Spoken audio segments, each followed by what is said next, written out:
আহমেদাবাদের বিমান দুর্ঘটনার কথা আগে থেকে জানতেন এক মহিলা। আপনারা তো জানেন, আহমেদাবাদে ঘটে যাওয়া বিমান দুর্ঘটনা সমগ্র দেশকে স্তব্ধ করে দিয়েছে। এই বিমানে 242 জন যাত্রী ভ্রমণ করছিলেন, যার মধ্যে সবাই নিহত হয়েছেন শুধু একজন ছেড়ে। যদি আপনাকে বলি যে এই দুর্ঘটনা আগে থেকেই নির্ধারিত ছিল এবং কেউ একজন এটি সম্পর্কে জানতেন, তাহলে আপনি কি বলবেন?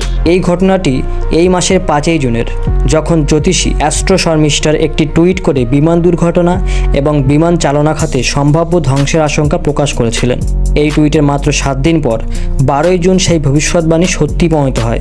জ্যোতিষী শর্মিষ্ঠা টুইটে লিখেছিলেন যে 2025 সালে বিমান চালনা খাতে উন্নতি হবে, তবে এই সময়ে বড় দুর্ঘটনারও সম্ভাবনা থাকবে। আর ভবিষ্যৎবাণী সত্যি প্রমাণিত হলো। এত সঠিক ভবিষ্যৎবাণী, নাকি এটি একটি কাকতালীয় দুর্ঘটনা?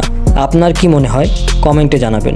এই ধরনের তথ্যমূলক ভিডিও আরও দেখতে চাইলে আমাদের চ্যানেলটিকে সাবস্ক্রাইব করে রাখুন।